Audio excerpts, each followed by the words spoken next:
Hey guys, um, Thomas Leroy here. Happy days is me again. Happy days is me again.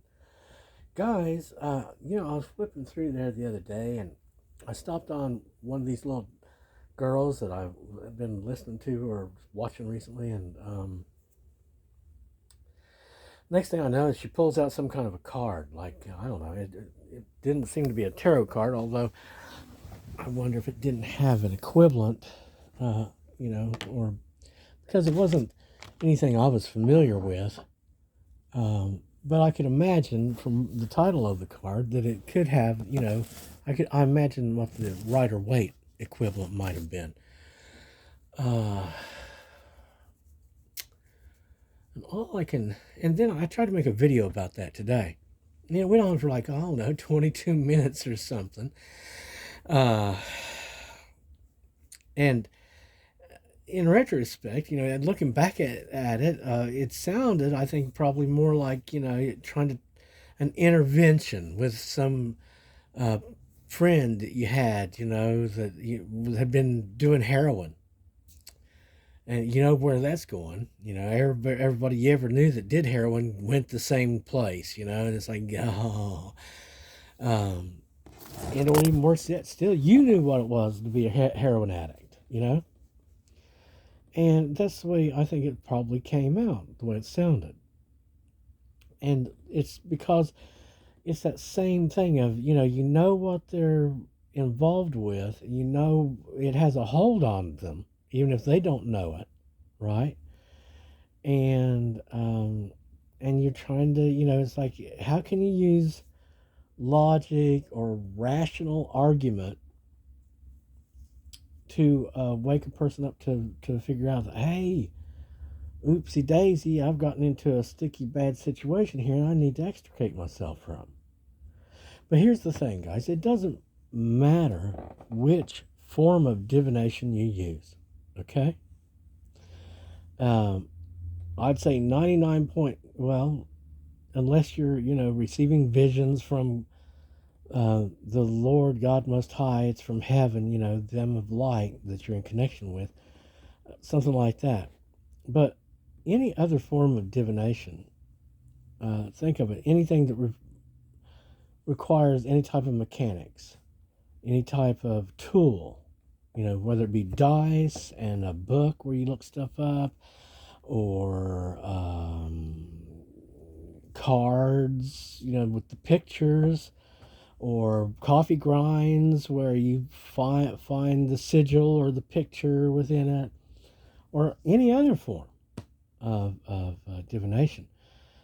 I'm just going to tell you right now, basically, it's more than likely the only thing that you're in contact with at that point, uh, regardless of its accuracy, okay, is the darkness. You have a servant of darkness, and it is providing you the answers. It's providing you with the focus on what it is, like, especially, like, let's say if you're doing like tarot or anything where your discernment is required, because it could have more than one meaning here, but it depends on where it's sitting and what the focus is. You can see from whatever you're looking at. If you're doing anything like that, then you're more than likely being directed by a dark spirit that is telling you basically to focus on this issue or that aspect of it. And so what you need to do is ask yourself, what is your actual agreement with the darkness for the ability that they're granting you?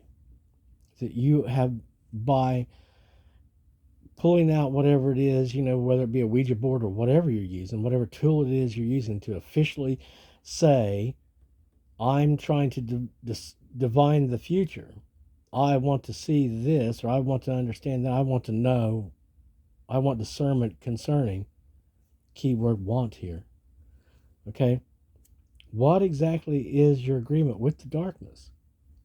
Is it so that they have a home with you? Because if they do, I can pretty much assure you, you're not going to be happy. And you're going to have all kinds of troubles. either personal or in your life or just around you, more than likely though you will have personal issues. Um, and so it's concerning, because I don't know, maybe she was using an quote angel deck or something like that. But if it's geared towards telling you the future, if it's an oracle of some sort, you're more than likely really, really, yeah, you should just count on the fact that you're probably dealing with the darkness. And that's not going to help you. It's not going to help you to be a child of light. It's not going to put you on a path to goodness and or peace and joy, because they don't have that. What do you think they're hanging around waiting for you to say, I want this, that, or another? Why do you think they're wanting to serve your needs or purposes or desires? What is the arrangement you're making? What do you pay them? What is the expected? Because they don't do it for free, do they? Now, I'm real sure that them of the darkness are not there to benefit you out of the goodness of their heart, because they feel charitable towards you. You see what I'm saying? Are you happy? Do you know people involved in the occult who can do this, that, or another, who are happy, who are well balanced? Or are they angry or sad? I mean, it doesn't even matter. You can put these people in runs of feast, right? Years of feasting on end, right? But they still won't be happy. They won't be fulfilled. And they'll probably still be bitching and moaning about this, that, or another. Trump did this, or Trump said that, or those damn do-gooders want blah, blah, blah, blah, blah. And oh my gosh, they just want to take away our rights to, they want to impose their will and because the darkness is preaching a whole bunch of freedom. The freedom to be miserable. The freedom to create a society that is absolutely, going to make itself miserable. And everybody standing around going, I'm not happy, and I want these other people to be different. And those people are standing around saying the exact same thing. That's what darkness does. It sets people against other people, and this is the funniest part. This is the part you see in the woke crowd, the most woke of all of them, is it sets people against themselves. They put a story up a while ago about this trans guy. Well, I don't know it was a woman, obviously, who had been impregnated by some guy, right? And but the woman was transitioning to being a man, I guess. So the woman had a beard, like the bearded lady in the circus, and had a deeper voice and all that, of course, yeah. And then had this guy who was transitioning to be a woman was the one. Why couldn't they just play their roles,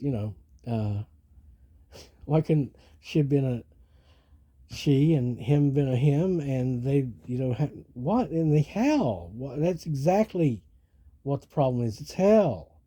It's the damn darkness. If they can get you to be unhappy and dissatisfied, all right,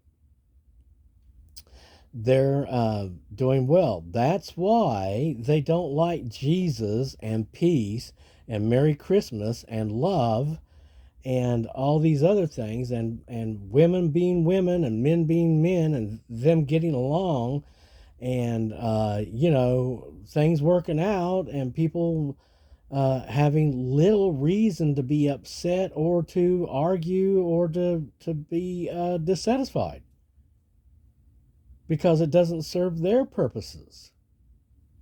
We're talking about evil. And you can say, well, it's just another life form. Well, no, it's not. It's the death form, not the life form. and it's feeding off of other people's sorrow and unhappiness, and it does all forms of evil. And within the God system, it receives all kinds of uh, bad stuff because of the bad it does. So, how much do you want to be involved with it?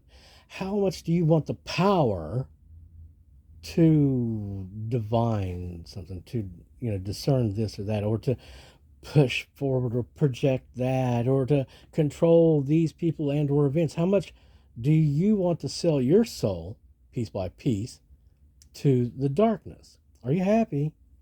Do you know anyone in the occult that's happy? I'm not going to go ahead and push this on out for another 10 minutes like I did in the last try. Light is not about partnering with the darkness. If you want to be a light person of the light, then you don't court them of the darkness. You don't say, well, I'm going to partner with them just a little bit. This isn't that evil. No, if it's a divination tool, you want to get away from it because it's based in what they're doing. And you don't want to be making images and drawing pictures either. There you go. This is just the truth of it, guys. Okay, kids. We'll talk to you soon.